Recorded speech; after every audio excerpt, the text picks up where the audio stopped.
Israel ने किया Yemen पर हमला। एक साथ 12 फाइटर जेट्स और F-35 फाइटर जेट से यमन के हुदैदा बंदरगाह पर किया गया अचानक से हमला।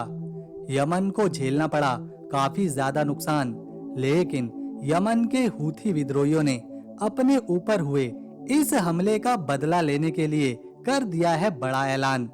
पूरे मिडिल ईस्ट में हालात खराब होते जा रहे हैं। यमन को सपोर्ट देने उतरे दूसरे देश, क्या इजराइल की बढ़ने वाली है मुसीबत? यमन की जिस बंदरगाह यानी के हुदैदा पर इजराइल ने हवाई हमले किए हैं, वहां काफी सारे तेल के टैंकर मौजूद थे। वो एक ईंधन का डिपो था और जब एक साथ कई फाइटर जेट्स ने मिलकर हवाई कार्रवाई करी तो वहां काफी बड़ी आग लग गई, जिसमें लगभग 80 लोग घायल भी हुए। जिन 12 फाइटर जेट्स के साथ F-35 फाइटर जेट को शामिल किया गया था, ऐसा बताया जा रहा है कि वो अमेरिका का था। अगर ऐसा है तो अमेरिका ने पूरा सपोर्ट दिया है इजराइल का इस मिशन में, लेकिन अमेरिका ने इस बात से साफ तौर पर इनकार कर दिया है। पिछली वीडियो में हमने आपको बताया था कि यमन के हूथी विद्रोहियों ने इजराइल की राजधानी तेल अवीव में अपने खास ड्रोन से हमला किया था और इजराइल ने अब उसी का बदला पूरा करते हुए यमन के हुदैदा पोर्ट पर ये अटैक किया है। बताया ये भी जा रहा है न सिर्फ ब्रिटेन और अमेरिका ने इस मिशन में इजराइल की मदद करी, बल्कि इटली का भी एक जहाज इसमें शामिल था। जब इजराइल की वायुसेना के 12 फाइटर जेट्स यमन की तरफ निकले तो उनमें से कुछ का तेल खत्म हो गया। ऐसे में इटली के एक जहाज ने आकर इजराइल के फाइटर जेट्स को ईंधन दिया। यमन पर अटैक होने के बाद हूथी स्पोक पर्सन ने कहा कि हम अमेरिका से बिल्कुल भी नहीं डरते। इसके अलावा एक बड़ा बयान और भी दिया गया कि अगर हमारे हमलों के बीच कोई भी अरब देश सामने आया तो हम उसे भी नहीं छोड़ने वाले। हमारा बर्ताव उनके लिए वैसा ही रहेगा जैसा कि इजराइल के साथ है।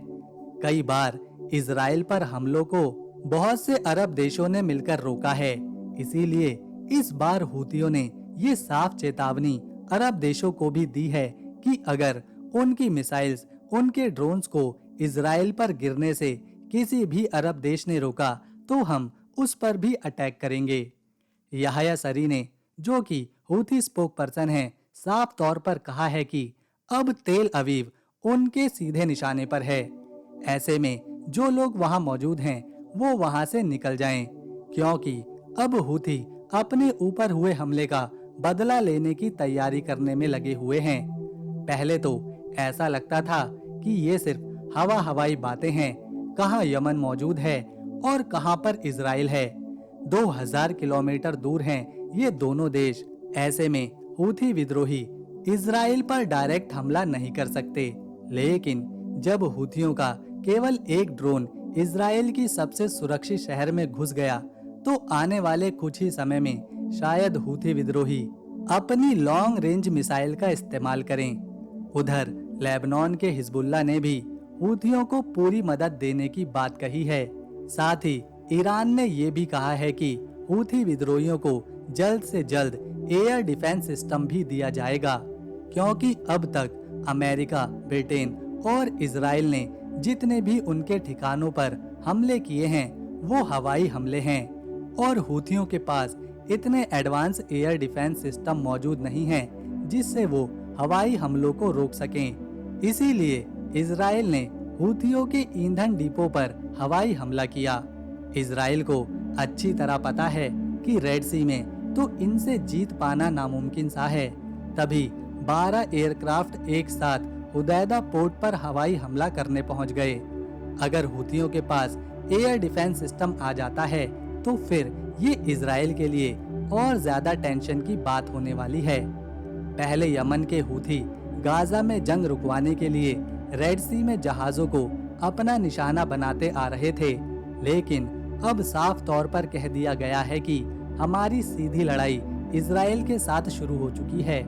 अब अगला कदम इजराइल क्या उठाने वाला है और हूथी विद्रोही किस तरह से इजराइल को घेरते हैं, ये कुछ ही समय में पता चलने वाला है।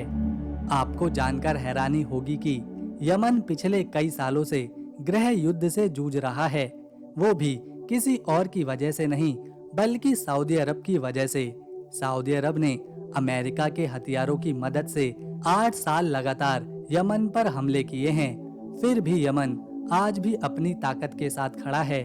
इसीलिए हूथी विद्रोहियों ने खास तौर पर अरब देशों को चेतावनी दी है कि वो इजराइल और उनकी जंग के बीच में ना पड़ें, क्योंकि कभी जॉर्डन तो कभी इजिप्ट तो कभी सऊदी इजराइल का किसी न किसी तरह से साथ देते आए हैं। और इजराइल ने खुद ये कहा है कि जिस तरह उन्होंने दूसरे अरब देशों को चुप करा के रखा है, ठीक उसी तरह वो यमन के साथ भी कर सकते हैं।